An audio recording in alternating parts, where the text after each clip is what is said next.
131.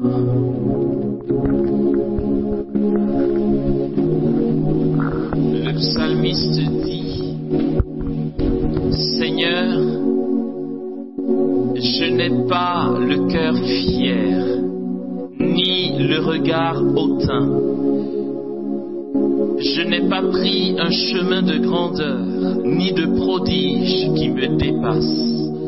Non, je tiens mon âme en paix et silence, comme un petit enfant contre sa mère. Comme un petit enfant, telle est mon âme en moi. Mets ton espoir, Israël, dans le Seigneur, dès maintenant et à jamais. Je garde mon âme en paix et silence,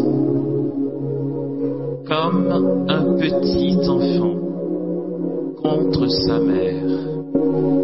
Comme un petit enfant, telle est mon âme en moi. Mets ton espoir, Israël, dans le Seigneur, dès maintenant et à jamais.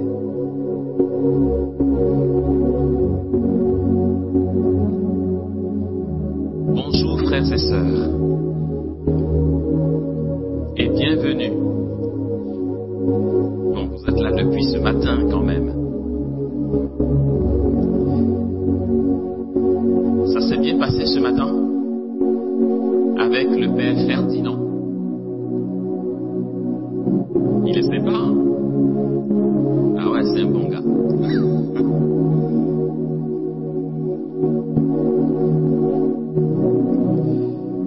Non, je dis merci à Dieu qu'il ait pu venir. Il a dû se présenter, hein. Il n'est pas en Côte d'Ivoire. Il est curé dans le même diocèse que moi, à Dax, en France. Et puis, il est de passage, donc je l'ai chopé, vous voyez. Ça tombait pile poil. Bien.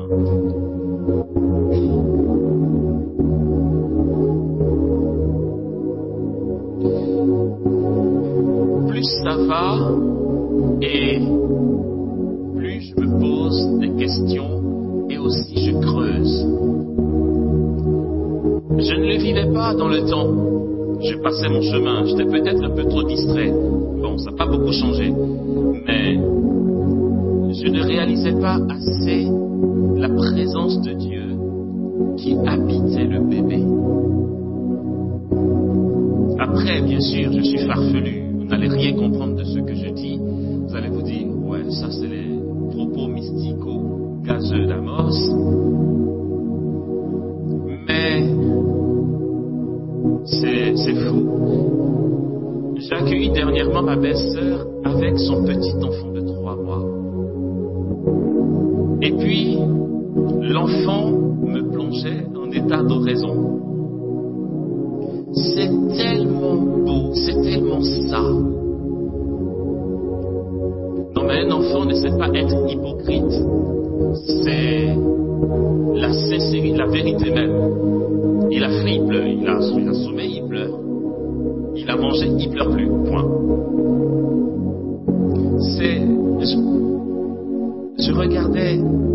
Je regardais mon neveu qui pleurait, et puis la mère prépare le biberon, vous savez, puis l'enfant est impatient, et puis il pleure, et puis ça crie, et puis elle dit ça va, j'arrive. Je dis bon, calme-toi.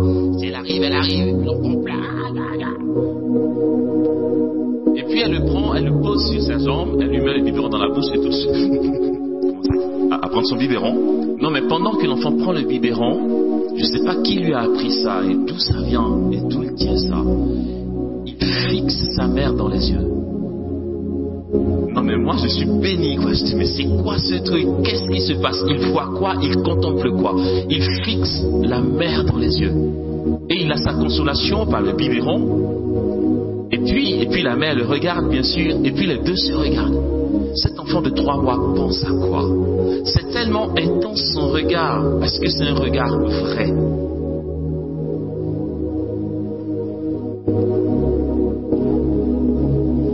J'ai vu le listing des CD tout à l'heure. Il y a un CD intitulé « Ils parleront en d'autres langues ». Écoutez ce CD. Écoutez ce CD parce qu'en fait, j'ai donné l'enseignement en m'appuyant sur une thèse de doctorat d'un prêtre français qui est au Brésil, qui s'appelle Philippe Relot. Il est doublement docteur en théologie. Il a développé l'origine de la prière en langue. Donc, je me suis appuyé sur sa thèse de doctorat pour faire cet enseignement. Et comment il arrive à nous emmener à comprendre que les gazouillis de l'enfant sont le langage du paradis. Quand Jésus se retirait la nuit pour prier, que pensons-nous qu'il disait à son papa? Quand il se retirait converser avec le Père, il disait quoi? Est-ce que le Père avait besoin que le Verbe éternel lui parle en hébreu ou en araméen? Pensez-vous ça?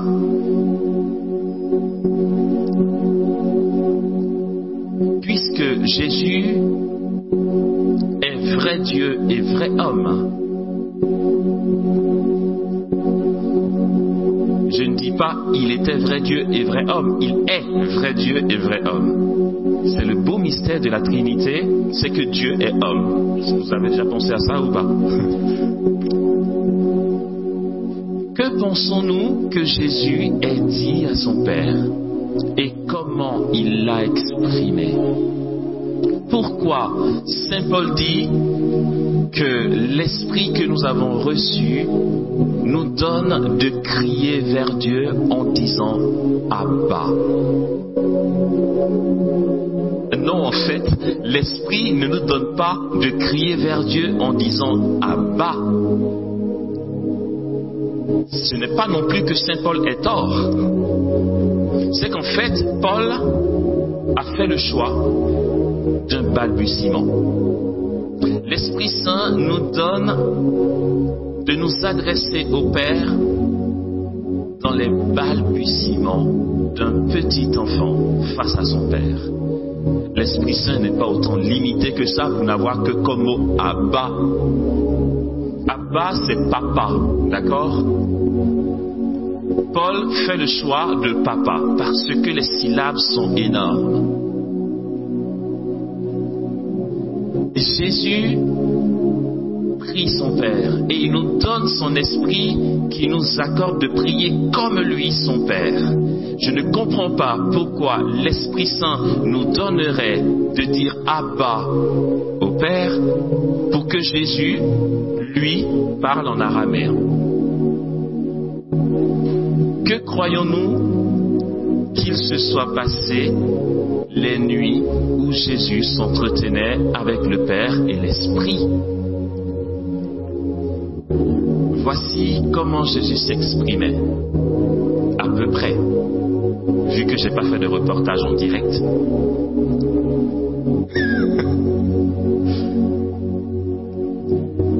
Jésus s'exprimait à son Père en faisant s'arrête.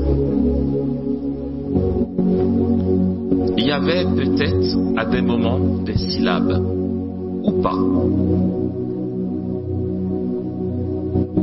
Parce que la prière en langue, si c'est le langage du ciel,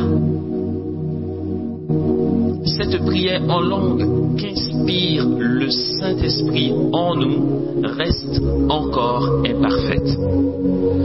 Amos, tu t'aventures sur des terrains dangereux. Non. C'est l'être humain sur la terre qui a décidé de briser le souffle. Quoi? Le langage, c'est le souffle brisé. Le langage terrestre, c'est le souffle brisé. Je m'explique. Quand je dis bonjour, pour que le bon sorte, il faut que l'air passe. Et je vais fermer mes lèvres pour qu'on entende le bonjour. Les syllabes, les consonnes viennent structurer le souffle. Vous me suivez? Ok. Les syllabes viennent structurer le souffle pour que les Français se comprennent entre eux. Brisure de souffle pour former des syllabes collectives que les Français vont entendre et pouvoir communiquer entre eux. C'est aussi un don de Dieu. L'homme n'aurait pas pu l'imaginer. Rupture du souffle pour que les Anglais s'entendent entre eux. Et que les Russes aussi, et que les Chinois aussi. C'est notre langage sur la terre. Et la prière en langue que donne le Saint-Esprit s'appuie sur notre forme de parole. Quand je fais Kombade Katakarabakotokosone, on s'en fout que sonde veuille dire quelque chose, on s'en fout. Qui nous dit que la prière en langue est appelée à être traduite? La prière en langue s'interprète, elle ne se traduit pas. Elle se traduirait, on aurait dit Kombaba, ça veut dire bon après-midi. Mais non. Pourquoi? Parce que l'esprit ne se soucie pas de nous donner des syllabes, qu'on pourrait traduire. L'esprit se saisit de nos cordes vocales et de nos langues et nous donne de formuler dans un souffle brisé, puisque c'est le langage humain, la forme de communication des hommes, nous donne de formuler dans un souffle brisé le mouvement de notre cœur. Voici ce qu'est s'exprimer au Père. L'Esprit prie en nous et nous donne de nous adresser au Père en disant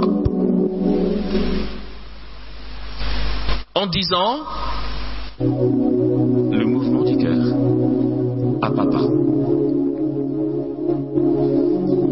Les enfants, les bébés, veulent parler avec les adultes, mais ils n'ont pas encore cette intelligence et la structure nécessaire pour dire les mots français. L'enfant regarde sa mère et veut exprimer quelque chose. Ce qu'il veut exprimer, c'est le mouvement de son souffle et le mouvement de son cœur. Ça ne se traduit que par un re. Finalement, c'est son langage. Il s'en fout que ça veuille dire quelque chose. Il laisse jaillir soit sa joie, soit sa paix, soit son bien-être. Et puis nous, on passe à côté. Oui, c'est l'enfant. En fait, le taire, il bavard trop. C'est tellement beau. Un enfant, c'est tellement beau. Ça dit tellement Dieu. Et si nous pouvons dire que Jésus s'exprime au Père, enfin, si je le dis, parce que c'est moi qui ai dit, je ne vais pas dire nous. Je parle pour moi. Je ne vais pas vous embarquer dans ce bateau. Si je me permets de dire que Jésus s'exprime au Père en faisant c'est qu'en fait, le mouvement du cœur de Jésus n'a pas besoin de faire ses preuves au Père, puisqu'il y a une étroite communion de cœur et qu'ils ont la même substance, ils ont la même volonté. Le souffle suffit. Et cette communication qui est le souffle, c'est l'esprit qui nous est donné pour qu'on puisse dire aussi Abba. Mais dans le paradis, lorsque Jésus parle à son Père, il n'y a pas besoin de souffle brisé. Je vais aller plus loin. Lorsque Jésus s'entretient avec son Père, on n'entend rien. Et tout est dit, et tout est parfait. Parce que le simple regard de deux personnes qui ont les mêmes volontés, le même cœur, les mêmes substances, le simple regard est dialogue. Tout y est. D'ailleurs, dans la théologie des charismes, nous allons voir comment la prière en langue s'apparente au nigunim. ce truc. Le nigunim, ce sont des chants hébreux, les chants des juifs. Si vous avez des amis juifs qui célèbrent Shabbat, l'entrée en Shabbat, la cérémonie de Shabbat, demandez-leur si vous pouvez assister à Shabbat. Vous allez entendre les nigunim. Voici ce que c'est qu'un nigunim. Allez, je vais en chanter un.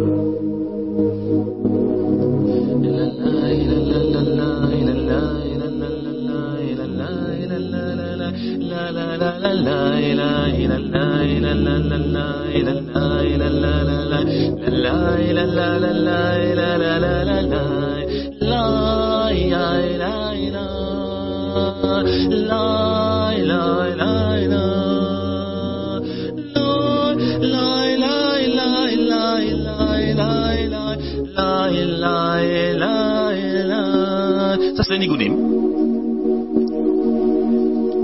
Et les juifs s'expriment beaucoup à Dieu avec les nigunim. Et c'est né comment? Le juif, lorsqu'il est dans la synagogue en train de réciter le Shema Israël, qu'il récite tous les vendredis à Shabbat, il est tellement saisi qu'avant de prononcer les syllabes qui sont là, il entre dans un balbutiement d'abord. Il écoute son cœur. Il écoute ce qu'il veut exprimer à Dieu. Nous pouvons tous composer des nigunim. Les nigunim, regardez, c'était des la, il n'y a pas de parole. Parce que le juif ne peut pas dire je t'aime Seigneur, c'est restrictif. Ce qu'il sent, c'est là. C'est voilà.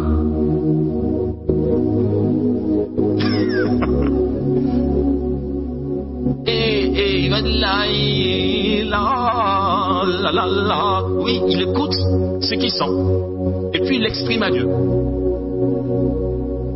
Et puis la prière en langue va être pareil. Le chant en langue, c'est quoi? Quand une assemblée chante en langue, mue par l'esprit, ça donne quoi? Il n'y a pas de répétition avant.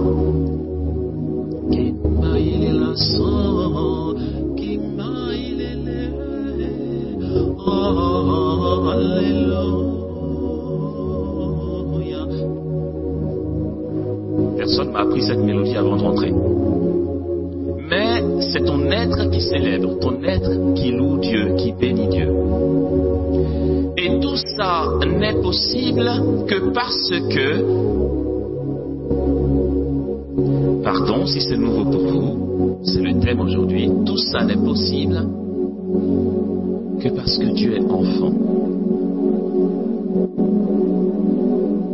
Dieu est enfant. En fait, nous avons une notion de Dieu qui a été complètement modifiée par la civilisation actuelle.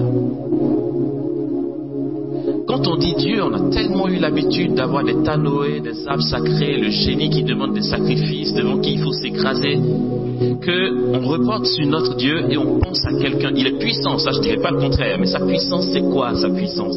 La puissance de Dieu, la toute-puissance de Dieu est une toute-puissance d'amour. Ce n'est pas la toute-puissance écrasante, le mec sur son trône, musclé, les sourcils froncés, qui a besoin que tu fasses tes preuves pour voir s'il accepterait, après conseil de la Trinité, que tu rentres au paradis ou pas.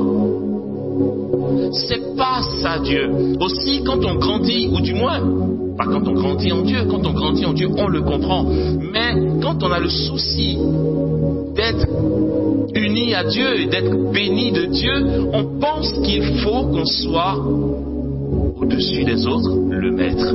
On n'a pas connu Dieu, frères et sœurs. On ne sait pas qui est Dieu.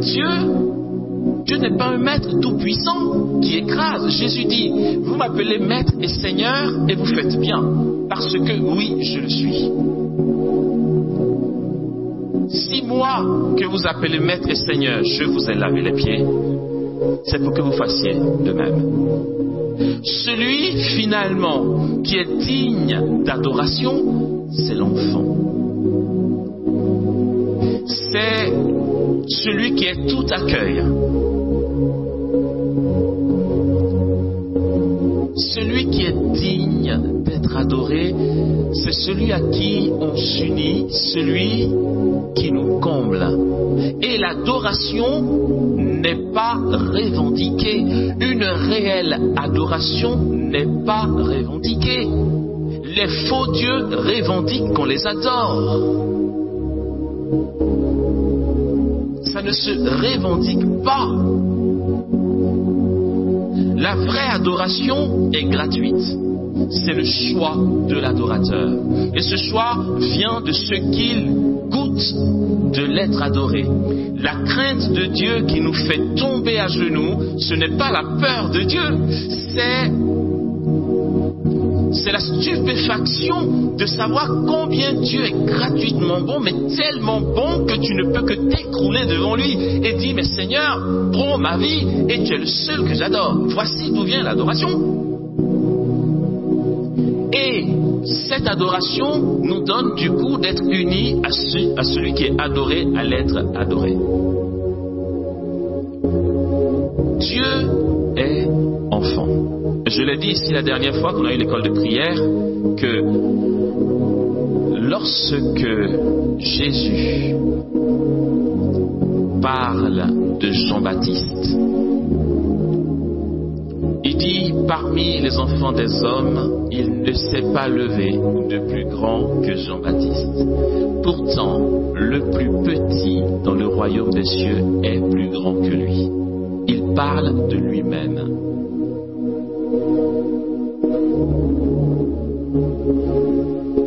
Quand on entend plus petit, souvent on se dit, oh, Young est un plus petit, le pauvre, il n'a pas eu assez de mérite pour être parmi les grands. En fait, au ciel, il n'y a pas de grands. Il n'y a que des petits. Jésus aurait dit le petit dans le royaume des cieux. Puis il dit le plus petit, c'est le petit parmi les petits. Le plus petit dans le royaume des cieux, c'est Dieu. Il est enfant.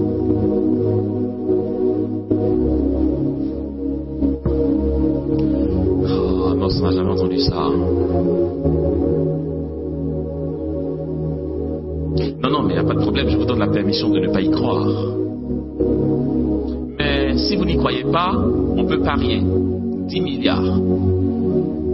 Que arrivé au paradis, vous allez dire, Amos, tu avais raison.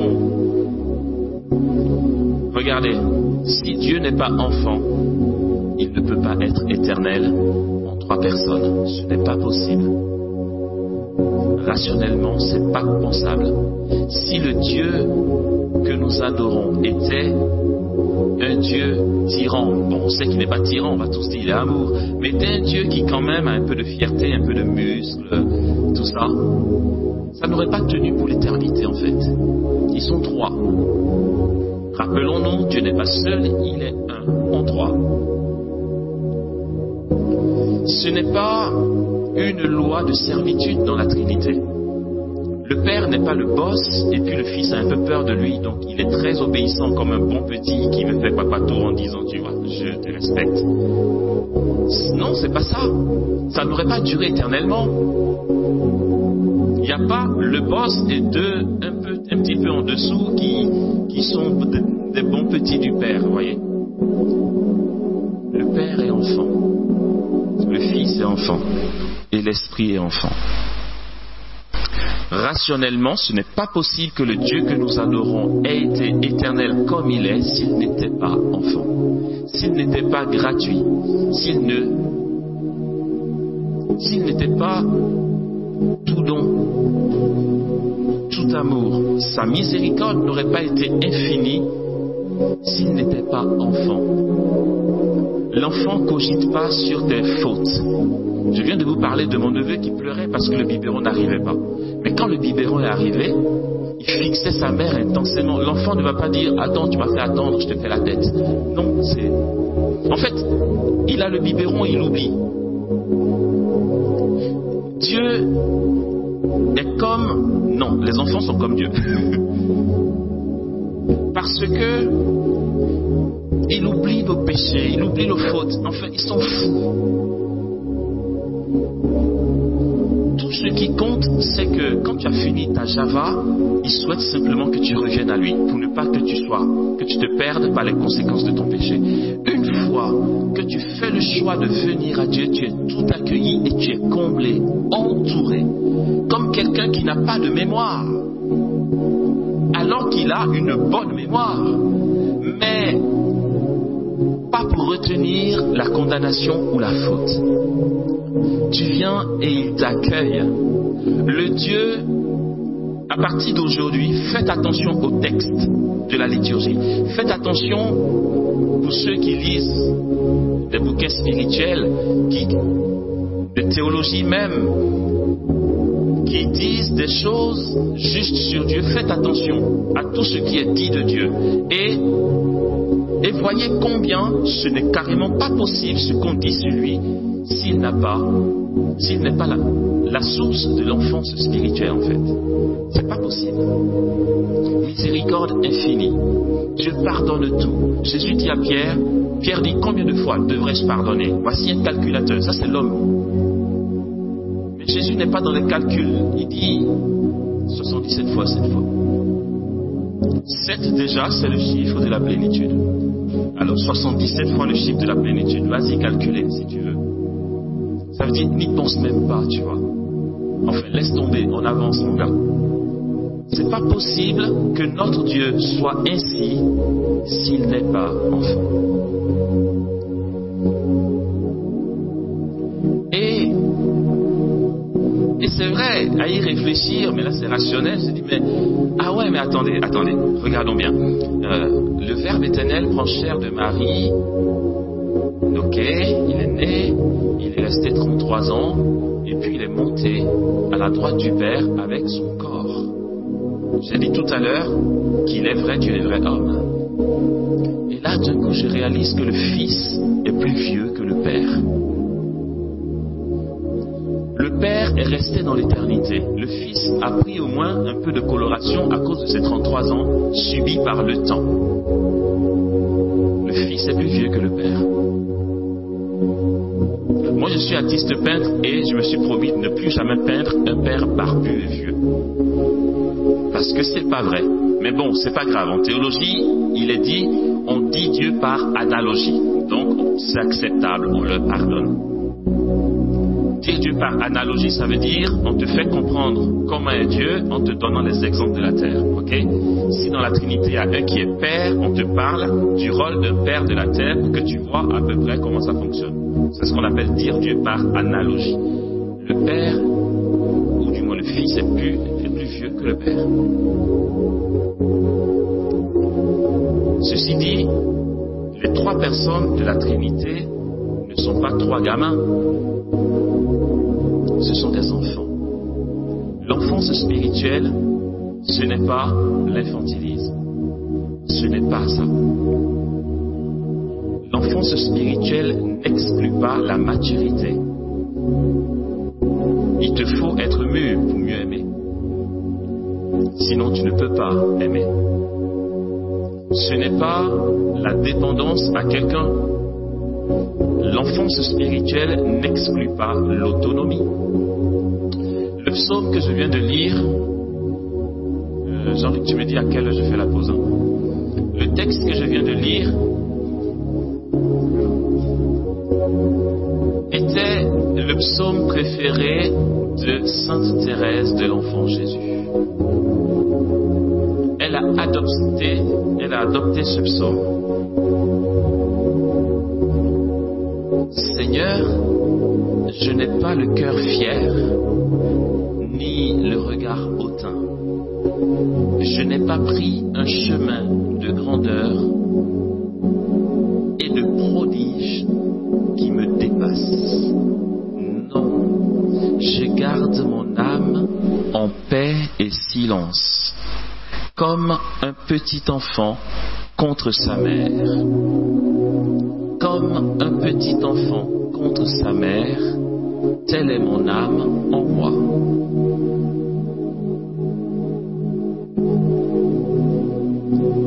Thérèse dit, je crois ce que je veux croire. Elle dit, Seigneur, ma faiblesse est extrême. Toutes mes vertus n'ont aucune valeur à tes yeux. Aussi, ma vertu, c'est toi. Quand tu as dit ça à Jésus, il est coincé. Il ne peut plus te dire, mais tu dis ma vertu, c'est toi. Comme dit Augustin, Seigneur, donne-moi d'être chaste et je serai chaste. Tu fais pas, tu n'as rien à me demander, tu vois. Elle dit, car ma vertu, c'est toi. Et sœur machin truc, j'oublie son nom, une sœur carmélite, contemporaine de Thérèse, plus âgée qu'elle. Thérèse était très jeune, hein. Elle est morte à 24 ans, ça on le sait. Elle est rentrée au Carmel à 15 ans. Une de ses aînées, avec qui elle discutait, lui disait, oh, je ne sais pas ce qu'a été ma vie. Tout ce qu'on veut faire et qu'on n'arrive pas à faire, c'est tellement compliqué. Je préfère m'en remettre à la justice divine. Thérèse dit, te remettre à la justice divine. Ben oui, en fait, elle veut tellement être honnête qu'elle dit, si je suis châtiable, que Dieu me châtie. Mais voyez, c'est une justice tellement humaine qu'elle veut l'imposer à Dieu. Comme un gars qui est au procès et puis qui dit au jury, au juge, vraiment si j'ai mal fait, je mérite ma punition. On va dire, oh, il est correct dans sa tête, mais vraiment il est honnête. Enfin, voilà. Comme un besoin de prouver à Dieu qu'on est bien. Mais tu n'es pas bien. Tu veux dire à Dieu que tu es honnête, tu n'es pas honnête s'il ne te donne pas de l'être. Mais on est tellement dans ce schéma-là, dans la vie spirituelle, qu'elle a dit à Thérèse, moi je m'en remets à la justice divine. Voilà, Dieu va dire, oh ma petite fille, je suis fier de toi, tu t'es... Thérèse dit, mais non, tu fais mal. Tu recevras de Dieu ce que tu attends de lui. Thérèse dit, moi, je m'en remets à la miséricorde. Et puis le temps est passé, la sœur qui était beaucoup plus âgée est décédée. Et elle est venue voir Thérèse en disant, si je t'avais écouté, il m'a été accordé selon ce que j'ai demandé. Elle dit, je suis au purgatoire et je te demande des prières. Si j'en avais appelé à la miséricorde de Dieu, c'est ce qui m'aurait accueilli. Quand on dit ça, on peut se dire, mais Dieu aussi. Pourquoi, même si elle a fait une gaffe, il aurait pu l'accueillir quand même? Mais c'est pas Dieu en fait. Le problème c'est pas Dieu.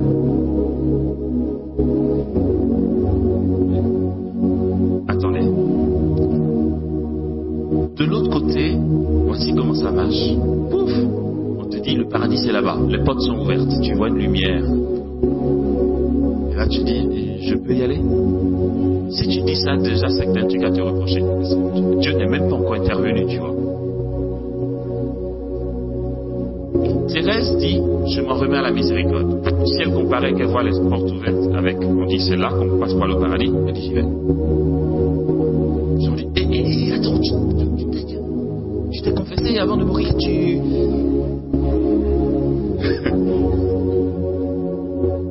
pars. Ce que je dis, je donne des exemples caricaturés, mais le fond est vrai. C'est la vérité de foi que nous enseigne l'Église. Le paradis, c'est je décide d'y aller. Et quand tu y vas, jamais Dieu ne repousse une âme. Jésus dit, et moi, je ne rejetterai pas ceux qui viennent à moi. La Bible dit, quiconque invoquera le nom du Seigneur sera sauvé. On en a eu l'exemple. Il dit, souviens-toi de moi, vu que j'ai la chance de mourir à côté de toi, le Messie. Souviens-toi de moi quand tu reviendras dans ta gloire. La réponse de Jésus, est-ce qu'elle s'est fait attendre? Enfin, je me dis, c'est ça qu'enfin, c'est ça. Ce mec-là a tué, il a volé. Non mais attendez, nous au moins on est à l'école de prière. Non mais regardez la vie du... Bon larron. Bon larron, oui, parce qu'il est au paradis maintenant, donc on te l'accorde mon gars, bon larron. Mais regardez un peu sa vie, le Seigneur. Et puis nous, on va se permettre, avec toutes les messes qu'on a accumulées, toutes les fois qu'on a fait des efforts d'aimer, même si ça n'a pas marché, on va arriver au paradis, mais on va s'exclure nous-mêmes, je vous assure. On est tellement intelligents qu'on va dire non, la porte là-bas, je sais que j'ai pas intérêt à y aller. Tant pis, reste là. Lui, il a tenté sa chance. Il dit, Jésus, tu te souviens, enfin, quand tu vas venir, souviens-toi. Jésus dit, on y va aujourd'hui si tu veux. Hein? Non, moi, je m'en remets à la justice divine. Ok? Thérèse dit, je m'en remets à la miséricorde. Et elle dit, non mais je kiffe trop Thérèse. Elle n'est pas dans les appréhensions. Oh, qu'est-ce que je vais faire? Est-ce que j'allais au paradis? Elle dit, je crois ce que je veux croire. Mon Dieu, il est bon. Et quand je meurs, je vais le voir. Point. Non, nous on dit ça, mais par moment, tu te dis, on n'a jamais vu là-haut.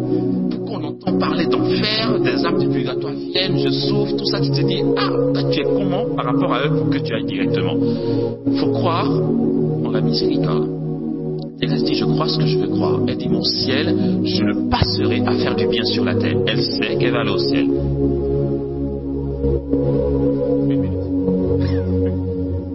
D'accord. Là, je pense qu'il doit rester 35 secondes à peu près.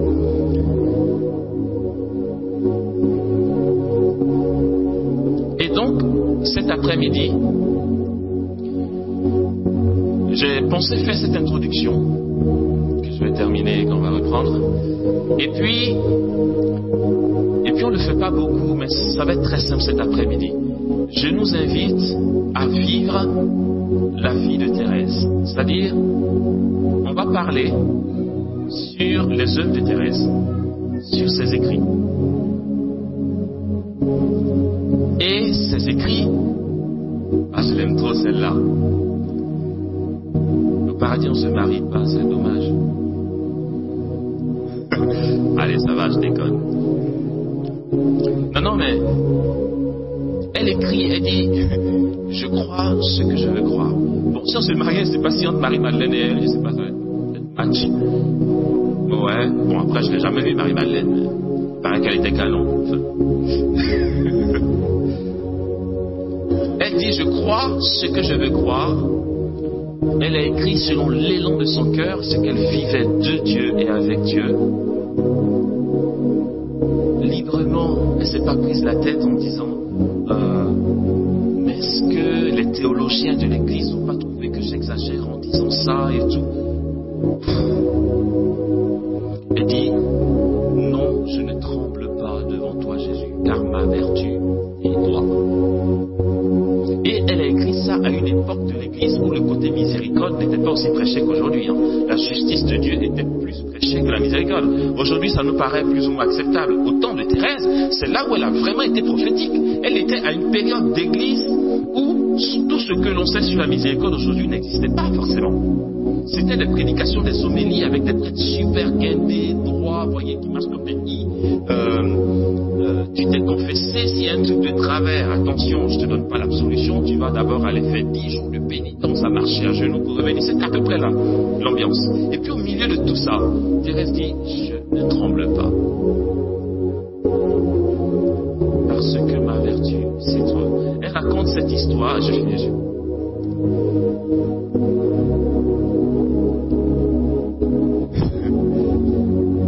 Je ne sais pas si je me rappelle très bien l'histoire. S'il y a des détails qui sont faux, c'est que je ne me suis pas tout rappelé, mais à coup pas. Mais vous aurez l'idée générale.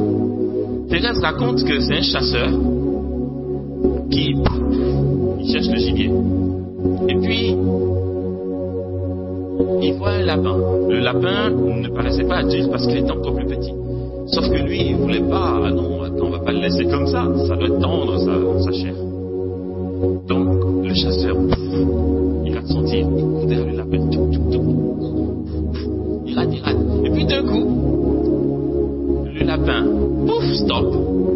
fait demi-tour face au chasseur qui a son flingue. Et puis, pouf, pouf, pouf, il court se jeter sur la poitrine du chasseur. Le chasseur dit, oh, c'est trop mignon. Mais vas-y, ben, bute-le si tu veux. Mais il a tellement craqué qu'il a laissé son fusil là pour le petit lapin. Voilà. Ça, c'est Thérèse qui raconte ça. Oui, je sais que c'est un lapin, mais enfin, voilà, c'est ça, un truc comme ça.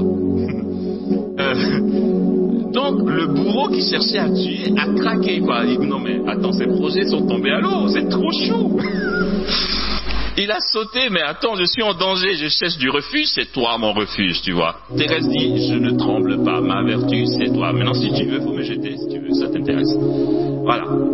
L'esprit d'enfance de Thérèse, elle a osé. Elle a écrit dans le secret. Elle avait une vie tellement simple qu'à sa mort, ses sœurs ont dit, qu'est-ce qu'on va raconter sur elle? Elle n'a rien fait. Tu parles, vas-y voir les œuvres complètes de Thérèse, c'est énorme comme ça qu'on parle de sa vie aujourd'hui. Elle est restée discrète. Je n'ai pas pris un chemin de grandeur ni de prodige qui me dépasse. Je garde mon âme en moi comme un petit enfant sevré contre sa mère. Elle est restée discrète, mais tous ceux qui ont cette quête de discrétion disent quelque chose de Dieu. Et les plus grands saints aujourd'hui, dont on parle dans l'église, quand on lit leur vie, ce sont des personnes qui ont toujours voulu rester cachées. Et c'est Dieu qui élève. Aujourd'hui, avec ces écrits dont je vous parle, elle est docteur de l'église. Ça veut dire que ces écrits, tout ce qu'elle a écrit, ces poèmes et tout, alimentent plus l'enseignement de l'église et la révélation. Amen.